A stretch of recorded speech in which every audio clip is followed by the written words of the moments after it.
7h, 9h. Europe 1 matin. Il est 7h12 sur Europe 1. Dimitri Pavlenko, vous recevez ce matin la journaliste Anne Jouan. Bonjour Anne Jouan.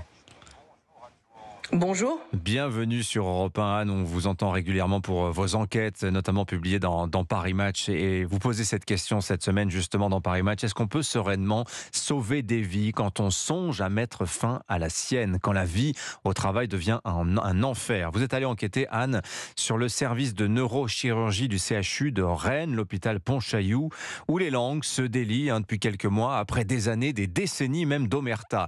2 chefs de service, 2 éminents professeurs, sont visés par une enquête judiciaire pour harcèlement moral et sexuel. Vous avez recueilli, Anne Jouan, les témoignages effarants de 9 soignants, des hommes, des femmes, des médecins, anesthésistes, infirmiers, tous victimes du management tyrannique et abusif de 2 professeurs. Ils s'appellent Xavier Morandi et Marco Coriola. Qui sont ces 2 hommes, Anne Jouan ? En fait, ce sont 2 chefs de service successifs. Le premier a été nommé chef de service en 2011 et l'autre seulement l'année dernière, en reprenant le flambeau de son prédécesseur. Ce qui est intéressant, je pense, là, c'est qu'on a 9 soignants qui parlent à visage découvert et qui posent en photo dans Paris Match. Ce sont 4 neurochirurgiens, 2 médecins anesthésistes, 2 infirmiers anesthésistes et une infirmière qui racontent ce qu'ils ont vécu. Et ce qu'ils ont vécu, c'est l'enfer, c'est-à-dire brimade, humiliation, violence verbale, harcèlement moral, harcèlement sexuel. Et ce qu'il faut bien avoir à l'esprit, c'est que la hiérarchie était parfaitement au courant de ces dysfonctionnements, si l'on peut dire. On va en parler. Je vais vous donner un exemple. Oui, voilà, j'aimerais bien que vous nous racontiez, parce que les témoignages sont saisissants. On va commencer par celui du docteur Éric Seigneuret. C'est pas un débutant, Éric Seigneuret, neurochirurgien. On imagine bien, c'est quand même les meilleurs des meilleurs qui se dirigent vers cette spécialité-là. Cet homme-là, qu'est-ce qu'il vous a raconté, Anne Jouan, de son quotidien face à ce professeur Morandi ? Éric Seigneuret, il connaît le professeur Morandi quand ils font leurs études ensemble à Paris. Au départ, tout se passe bien et puis les choses se gâtent petit à petit à Rennes quand le futur chef de service commence à maltraiter prodigieusement le docteur Éric Seigneuret, au point que Seigneuret nous confie cette phrase terrible: « Je n'avais plus que 3 choix, me tuer, le tuer ou partir ». Il utilise même toutes les possibilités pour mettre fin à ses jours. Et en 2004, à bout, usé, détruit, il part dans un hôpital pour Grenoble. Mais ce comportement était la norme, si l'on peut dire.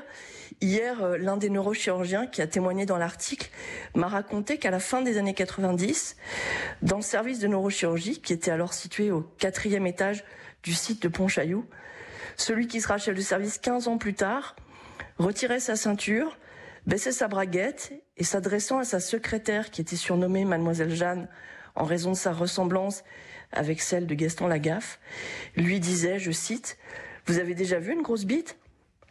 D'autres témoins cités dans l'article racontent les mains aux fesses aux infirmières de bloc avec cette phrase « Alors les filles, ça va ce matin ?» Et les aides-soignantes qui arrivaient étaient prévenues. On leur disait « Faites attention aux mains ». Donc ce sont des témoignages qui sont forts, mais surtout qui sont courageux, parce que ces médecins racontent comment leur cauchemar quotidien et leur propre mise en danger aboutit en fait à la mise en danger des patients. Alors ça, c'est saisissant, parce que pratiquement tous les médecins, soignants, infirmières, parce que je vois que c'est tous les étages hiérarchiques finalement du bloc qui étaient concernés par cette tyrannie exercée par ces professeurs. Puisque là, c'est ça. Oui, pas que du bloc, puisque là, c'est sa propre secrétaire à lui. Voilà. Alors, tous les étages, tout court. Tous les étages, avec nombre de témoignages d'intentions, de pensées suicidaires. Et alors, effectivement, vous avez 2 des médecins qui vous confessent des erreurs d'appréciation qui ont peut-être coûté la vie à certains de leurs patients. On imagine combien ça a dû leur coûter de vous révéler ça, Anne Jouan. Mais vous vous rendez compte le courage qu'il faut pour dire avec votre nom et votre photo dans un journal qui est Paris Match que ces dysfonctionnements managériaux énormes peuvent aboutir à la mort d'un patient.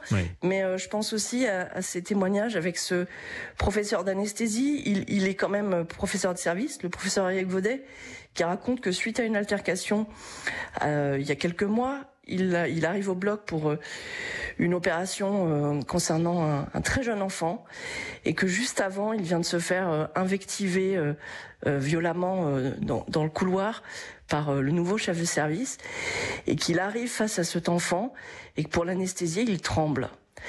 Et son collègue qui témoigne aussi dans l'article. Voilà, il tremble de colère, de fatigue, il y a tout ça. Hein. Oui. Voilà. Et son collègue qui est présent à ses côtés confirme. Et le professeur Vaudet explique combien il est dangereux de faire une anesthésie chez un enfant, puisqu'il faut être d'autant plus réactif que chez un adulte, et qu'il a fait donc ce bloc dans des conditions particulièrement rocambolesques. Mais si ça, ce n'est pas la mise en danger d'un patient, en l'occurrence d'un enfant, qu'est-ce que c'est? Même chose pour le professeur Laurent Riffaut, qui raconte également dans cet article comment, toujours à cause de ces conditions managériales déplorable. Il a opéré il y a quelques mois lui aussi un enfant sans aide opératoire, tout seul. Or, l'enfant s'est mis à saigner. Il a fallu trouver très rapidement une infirmière disponible. Heureusement, c'était la journée et pas la nuit, parce que c'est plus compliqué. Oui. Heureusement, il y en avait une de disponible. Heureusement, elle avait fait de la neurochirurgie. Et heureusement, elle était aguerrie. Oui. Et l'enfant a pu être sauvé. Parce que ce qui est intéressant, à chaque fois, ce sont des choses sur le fil du rasoir. Effectivement, alors parce qu'effectivement, vous avez raconté les mains, les braguettes, les vulgarités. Mais il y a aussi les tableaux de service. On force les médecins à travailler 15 heures d'affilée, 12 jours d'affilée. Ça aussi, c'est aussi ce management-là qui est pointé du doigt. Ce qu'il faut comprendre, c'est que la hiérarchie le sait. Alors c'est ça qui est intéressant. Comment c'est possible? La hiérarchie le sait, puisque quand le docteur Éric Seigneurey part en 2004, il donne les raisons de son départ. Quand la hiérarchie le sait, puisque les doyens successifs, les chefs de service successifs, les patrons de CME, tout le monde le sait. Quand l'un des autres neurochirurgiens part, il en parle à un monsieur qui fait fonction de cadre. Mais fonction de cadre en neurochirurgie. Parce qu'Anne Jouan, vous le dites bien, il y a une DRH dans un hôpital, il y a une direction des soins, des affaires médicales, il y a une commission médicale, il y a une agence régionale de santé, tout le monde le sait, personne ne réagit. Comment c'est possible ça? Alors, ça c'est pas à moi de le dire, mais moi je constate juste, et ce que je vous disais pour ce neurochirurgien, c'est que quand il part, il donne les raisons de son départ à ce monsieur qui fait fonction cadre. Ce monsieur, dans la vie, il est marié à Nathalie Appéré, qui est la maire de la ville de Rennes, membre du conseil d'administration de l'hôpital. Alors peut-être que tous les deux, à la maison, ne se parlent pas des affaires de travail, c'est possible. Mais en tout cas, ce monsieur était parfaitement au courant. L'ARS était au courant. La direction générale est au courant. Puisque quand il y a l'histoire d'harcèlement sexuel en 2015, le DRH, le directeur général par intérim de l'école, de l'établissement, envoie une lettre à l'infirmière en question pour lui dire que les propos tenus par le chef de service sont complètement inacceptables. Donc tout le monde le sait. Merci beaucoup Anne Jouan. En tout cas, je peux vous dire que le numéro de Paris Match, il s'est arraché hier du côté de Rennes.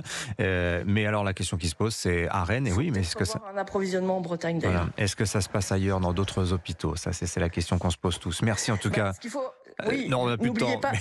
N'oubliez pas que la PHP a été condamnée pour le suicide de Jean-Louis Ménien, le cardiologue de Pompidou, même si évidemment elle a fait appel. Merci en tout cas Anne Jouan. On vous lit cette semaine. Merci à vous. Bonne journée. Bonne journée dans les colonnes de Paris Match.